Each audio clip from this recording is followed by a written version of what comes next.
ಮಾತಾಡೋರೆಲ್ಲರೂ ಕೂಡ ಇಲಾಖೆ ಸಂಕಷ್ಟದಲ್ಲಿತ್ತು. ಇಲಾಖೆಯನ್ನ ನಾವೆಲ್ಲರೂ ಕೂಡ ಸಂಕಷ್ಟದಲ್ಲಿದ್ವಿ. ಇಲಾಖೆಯನ್ನ ಸರ್ಕಾರದ ಅಧೀನದಲ್ಲಿ ನಡೆಸೋಕ್ಕಾಗೋದಿಲ್ಲ. ಖಾಸಗಿಯವರಿಗೆ ವಿದ್ಯುತ್ ಉತ್ಪಾದನೆ, ಸಾಗಣೆ ಮತ್ತು ವಿತರಣೆಯನ್ನು ಕೊಡಬೇಕು ಅಂತೇಳಿ ಸುಮಾರು 23 ವರ್ಷಗಳ ಹಿಂದೆ ಕಾಯ್ದೆಯನ್ನು ಮಾಡಿಟ್ಟಿದೆ. ಕರ್ನಾಟಕ ರಾಜ್ಯಕ್ಕೆ ಯಾರು ಕೂಡ ವಿತರಣೆಯನ್ನು ಮಾಡೋದಕ್ಕೆ ಬಂದಿರಲಿಲ್ಲ. ಉತ್ಪಾದನೆಯನ್ನು ಮಾಡ್ತಾ ಇದ್ದಾರೆ, ಸಾಗಣೆಯನ್ನು ಕೂಡ ಕೆಲವು ಭಾಗದಲ್ಲಿ ಮಾಡ್ತಾ ಇದ್ದಾರೆ. ಆದರೆ ಇತ್ತೀಚೆಗೆ ವಿದ್ಯುತ್ ವಿತರಣೆ ಮಾತ್ರ ಅಲ್ಲ, ಪ್ರಸರಣೆಯನ್ನು ಕೂಡ ಮಾಡೋದಕ್ಕೆ ಈಗಾಗಲೇ ಮೆಕ್ಕಾಲಿ ಅವರು, ಹಂಪಾಪುರ ಇದೆಲ್ಲವೂ ಕೂಡ ಲೈಸೆನ್ಸ್ಗೆ KERCಗೆ ಅರ್ಜಿಯನ್ನು ಸಲ್ಲಿಸಿದೆ.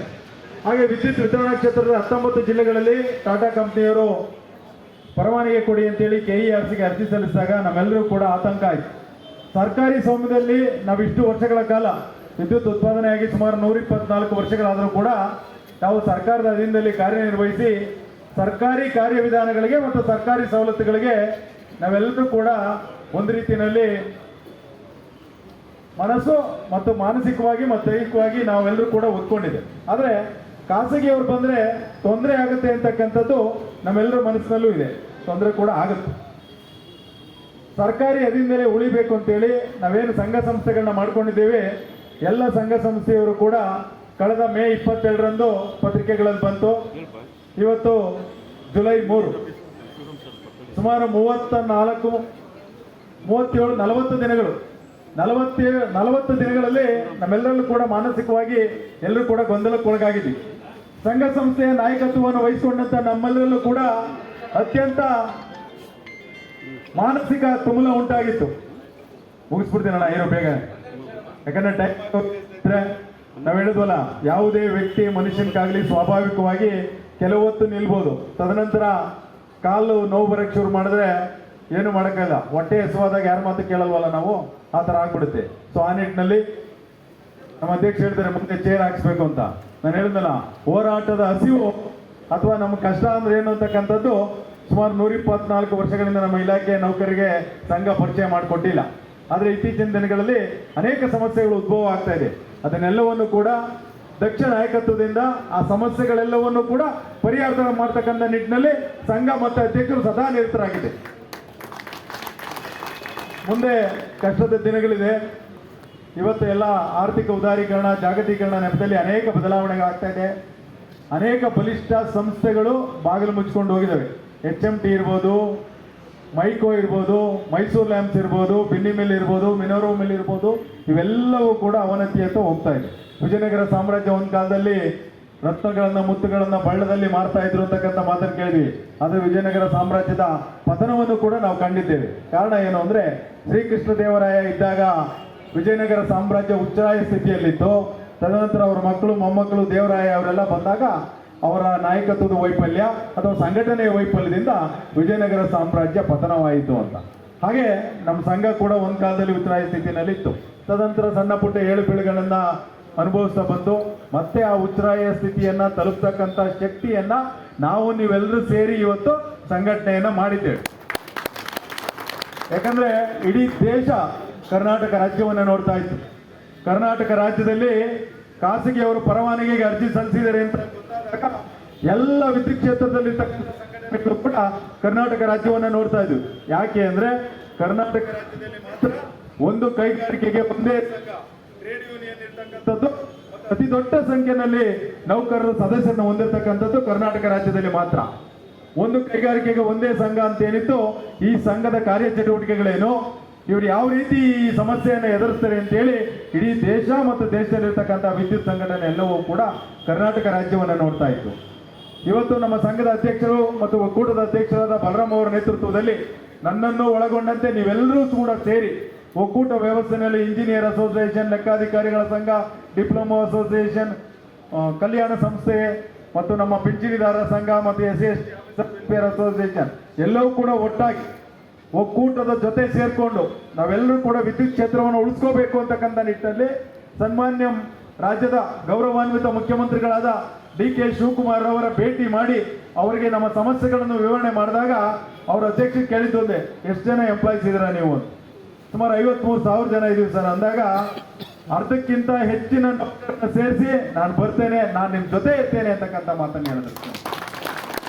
ಅದೇ ರೀತಿಯಲ್ಲಿ ಕಾರ್ಯಕ್ರಮವನ್ನು ಕೇಳಿದಕ್ಕೆ 23ನೇ ತಾರೀಕು ಮಾಡಬೇಕಾಯ್ತು, ಸಮಯ ಹೊಂದಾಣಿಕೆ ಆಗಲಿಲ್ಲ, 29ಕ್ಕೆ ಮಾಡಿ ಅಂತ ಹೇಳಿದ್ರು.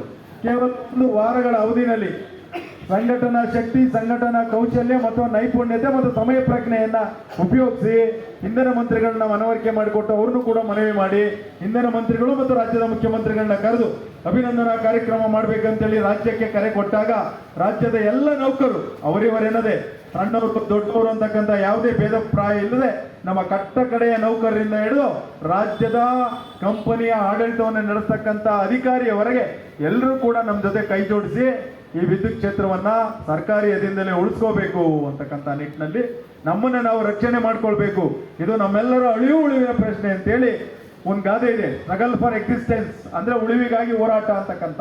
ನಾವೇನು ಹೋರಾಟ ಹಾದಿಗೆ ಹೋಗಿಲ್ಲ, ಆದ್ರೆ ಹೋರಾಟದ ಸಮರೋಪಾದಿಯಲ್ಲಿ ಸಂಘಟನೆಯನ್ನು ಮಾಡಿ ಇವತ್ತು ನಿಮಗೆ ಗೊತ್ತಿದೆ ವಾಟ್ಸಪ್ ಅಂತರ್ಜಾಲದಲ್ಲಿ ನಾವೇನೇ ಮಾಡಿದ್ರು ಕೂಡ ಬೇಗ ಜನಗಳಿಗೆ ತಲುಪುತ್ತೆ ಸ್ನೇಹಿತರೆ.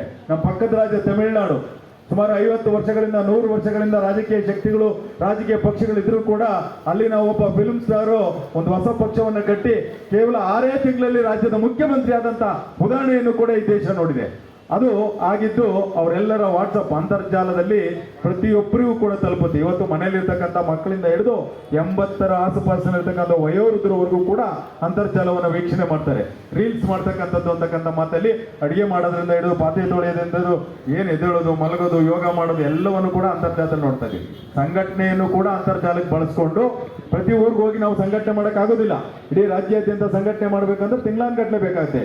ಬರೀ 1 ವಾರದಲ್ಲಿ ಅಂತರ್ಜಾಲವನ್ನು ಉಪಯೋಗಿಸಿಕೊಂಡು ಎಲ್ಲರ ಮನಸ್ಸಿನಲ್ಲಿ ನಮ್ಮೆಲ್ಲರ ಅಳಿವು ಅಂತೇಳಿ ಒಂದು ಅದ್ಭುತವಾದ ಸಂಘಟನೆ ಅಭಿನಂದನಾ ಕಾರ್ಯಕ್ರಮವನ್ನು ಮಾಡಿ ಅಭಿನಂದನಾ ಕಾರ್ಯಕ್ರಮದ ಮುಖಾಂತರ ಸಂಘಟನಾ ಶಕ್ತಿ ಅನ್ನೋದನ್ನ ತೋರಿಸಿ ಈ ರಾಜ್ಯದ ಮುಖ್ಯಮಂತ್ರಿಗಳು ಬಂದು ಬಹಳ ಮನಸ್ಸಿಕ್ಕಾಗಿ ಬಹಳ ಸಂತೋಷವಾಗಿ ಹೇಳಿದ್ರು ಒಂದು ಮಾತು, ನಿಮ್ಮ ತೀರ್ಮಾನವೇ ನನ್ನ ತೀರ್ಮಾನ ಅಂತಕ್ಕಂಥ ಮಾತನ್ನು ಹೇಳಿದ್ರು ಸ್ನೇಹಿತರೆ.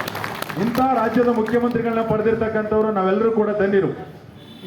ನಾನು ಪದೇ ಪದೇ ಹೇಳ್ತಾ ಇರ್ತೀನಿ, ಯಥಾ ರಾಜ ತಥಾ ಪ್ರಜಾ ಅಂತ. ನಾವು ಪ್ರಜೆಗಳು ಹೆಂಗಿರ್ತೀವಿ, ರಾಜರು ಕೂಡ ಹಂಗೆ ಇರ್ತಾರೆ. ಅಲ್ಲಿ ರಾಜ್ಯದ ಮುಖ್ಯಮಂತ್ರಿಗಳನ್ನ ನಾವು ಉತ್ತಮವಾಗಿ ಪಡ್ಕೊಂಡ್ರೆ ಇಲ್ಲಿ ನಮ್ಮ ಸಂಘ ಮತ್ತು ಒಕ್ಕೂಟಕ್ಕೆ ಅಧ್ಯಕ್ಷರಾಗಿ ಶ್ರೀಯುತ ಬಲರಾಮ್ ಅವರನ್ನ ಪಡ್ಕೊಂಡಿದ್ದೇವೆ. ಬಲರಾಮ್ ಅವರಿಗೆ ಅಪಾರ ಅನುಭವ ಇದೆ.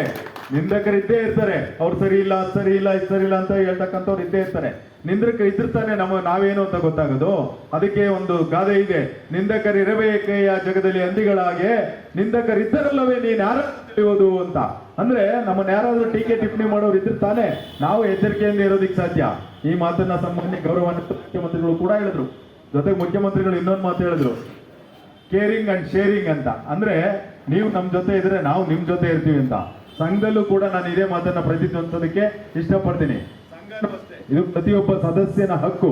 ಸದಸ್ಯರು ಕೂಡ ಸಂಘದ ಅಧ್ಯಕ್ಷರು ಮತ್ತೆ ಪದಾಧಿಕಾರಿಗಳು ನೀವು ಸಂಘದ ಅಧ್ಯಕ್ಷರು ಪದಾಧಿಕಾರಿಗಳ ಜೊತೆಲಿದ್ರೆ ಸಂಘದ ಅಧ್ಯಕ್ಷರು ಕೂಡ ನಿಮ್ ಜೊತೆನಲ್ಲೇ ಇರ್ತಾರೆ.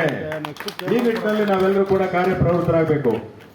ವೈಯಕ್ತಿಕವಾಗಿ ಇವತ್ತು ನನ್ನ ಹುಟ್ಟುಹಬ್ಬ ಕಾರ್ಯಕ್ರಮದಲ್ಲಿ ಈ ಒಂದು ಹೋರಾಟ ಇವತ್ತು ಟಾಟಾ ಕಂಪನಿಯವರು ಇವತ್ತು ಬೆಳಿಗ್ಗೆ 9-8ವರೆಗೆ ಅಧ್ಯಕ್ಷರು ನಂಗೆ ಫೋನ್ ಮಾಡಿದ್ರು, ಎಲ್ಲಿದ್ದೀರಾ ಭದ್ರಾ ಜಯಸ್ ಅವರು ತಿರುಪತಿಯಿಂದ ಬಂದೆ ಸರ್, ಮನೇಲಿದ್ದೀನಿ ಅಂದೆ. ಸರಿ, ಒಂದು ಕೆಲಸ ಮಾಡಿ 11 ಗಂಟೆಗೆ ಮೀಟಿಂಗ್ ಇದೆ ಗೊತ್ತಲ್ಲ, ಗೊತ್ತು KRCಗೆ ಹೋಗಿ ನನಗೇನೋ ಬೇರೆ ಕೆಲಸ ಇದೆ, ನಾನು ಅದು ಅಟೆಂಡ್ ಮಾಡ್ತೀನಿ.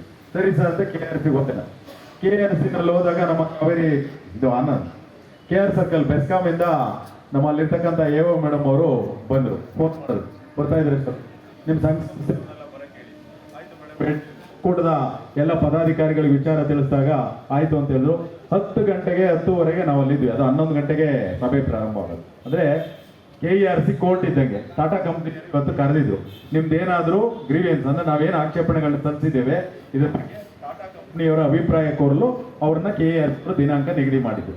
ಆಕ್ಷೇಪಣೆ ಸಲ್ಲಿಸಿದ್ದಾರೆ ಅಂತ ಹೇಳ್ತಾ ಇದ್ರು. ಅವ್ರೇನಾದ್ರು ಮಾತಾಡಿದ್ರೆ ಅಲ್ಲಿ ಓದಿ ಅಲ್ಲಿರ್ತಕ್ಕಂಥ ಚೇರ್ಮನ್ ರವಿಕುಮಾರ್ ಅವರು ಇರ್ಬೋದು, ಮತ್ತೆ ಇಬ್ಬರು ಬೇರೆ ಮೆಂಬರ್ಸ್ ಇದ್ದಾರೆ, 3 ಜಡ್ಜಸ್